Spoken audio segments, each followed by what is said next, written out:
you have a question, we'll come to you. We'll go to Kaya from Football London. Hi, Mikel. What are your thoughts on that game? Yeah, tough match. We made 8 changes, and there were good moments. There were moments that we lacked that cohesion and the timing, especially in the way we pressed against a really good side. And when you don't get the timings right, you have to defend open spaces, and we had to do that a few times today. That could have cost us the game. But the reality is that we had some very good moments as well. I'm really happy with the attitude and the behavior of every single player, how they tried. And at the end, we could have won it with the chance of Leo and again with a goal that was disallowed.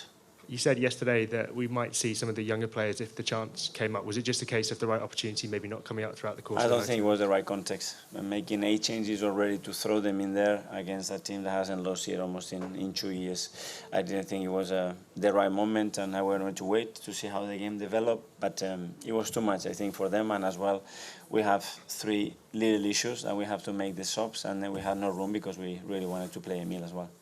Go to NOS Holland. Yes. Thank you. You've played against PSV as well in September, winning 4-0. Peter Bosz, the head coach, said, "I'm curious what we learned from that game."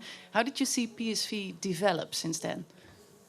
Well, very good, because they win every single game. So I only have words of pride for the way they play, for the coach, and then let's see what they can capable of doing. On Monday we have the draw.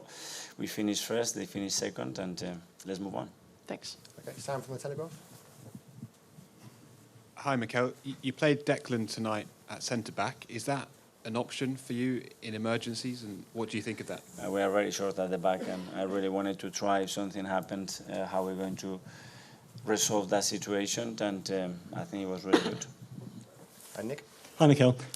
With the group stage over now, could you sum up how Arsenal's return to the Champions League has felt for you so far, what you've learned, what the pluses, minuses might have been, and have you seen enough to think you can go a long way in this competition?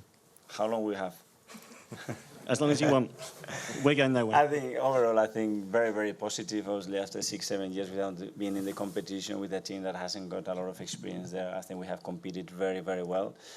I really like the approach of the team in every single game, the way we have tried to play and dominate the opponent. We have some big results and big experiences as well, you know, like the one we had in Seville or in Lens, or even today as well, you know, when you make that many changes as well, how the team can act and how fair it is for certain players as well to give that exposure. Overall, finishing first with a game to play, I think we have to be really happy, and now close that chapter, leave it till February, and make sure in February when that chapter opens up again, that we are in the best possible place to compete against another top side.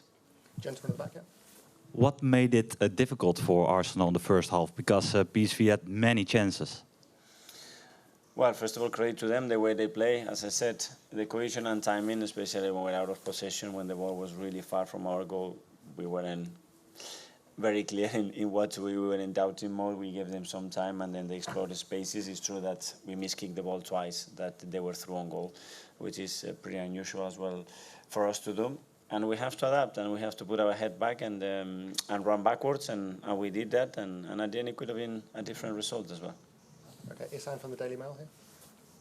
Hi, Mikel. Hi. In the 89th minute, you brought on Gabby Jesus and Emile Smith-Rowe. Was there a temptation at that point to maybe bring on one of the teenagers? And does this kind of just show your will to want to win every single game no matter what? Yes, but as well, Emile, we wanted to play him a little bit earlier. We were waiting because we had 2 players with niggles, and we were asking them, can they continue or not? So I was very hesitant to make the changes too early and then have to play the last 6, 7, 8 minutes with 10 men, and that's the reason why we didn't bring them in. And obviously the teenagers didn't play, but what kind of experience would that have been for them just to have obviously been around the team? Great. Well, they've been around us. They're getting used to it. They spend a lot of time training with us, and they are very used to it now, I think. Okay, we'll take the last 2 questions. First at the back. Cheers. Hi, Mikel. Hi. The group stages are over now. Is the last time the group stages are going to be in this format? Next year there's going to be 2 extra games in what then will be the group stages. You've already mentioned you had a lot of niggles in the team. How do you see that moving forward in terms of player welfare, having an extra 2 games for the squad? We will see. We will have probably bigger squads. I don't know, because it's going to be even more competitive matches as well. If some of them, I don't know, it's something new. We have to experience it. We want to be in the competition. We'll have to earn first the right to be in the competition again. So that's a long way away. Okay, and finally we go to Simon from the London Evening Standard. Hi, Mikel. When we heard from Gabby J earlier on at the start of the campaign, he was sort of saying he was telling the other players to sort of dream and try and win this competition. Have you seen enough in this group stage to think that players should be trying to think of that and they can go all the way? What I've seen is that we can compete at this level, and we came top of the group, which is very important and not easy to do in the Champions League. The way we've done it, there were only another 3 top teams that they've done it with a game in hand, and now we have to go game by game, see who do we have and in what moment. We arrived there in February, which at the end is the key. Was Mo a hamstring injury as well? Yeah, we don't know the extent of it, but he felt something, and let's see. It's been a long time for him without a game. Just the last one on Declan. What does he bring at centre-back that's perhaps different to the other players you've got there? What are the qualities that you like when he's in that role? Well, he's played there before. We have to try it because if we have an emergency, we have to understand and we have to be sure that we can fulfill that gap in the right way. And I think it was really good. Obviously, he gives you a lot of composure on the ball. He wins a lot of duels. He's got the size and he's done it in the past. So he's a good option. Thanks, everyone. Thank Good you. evening.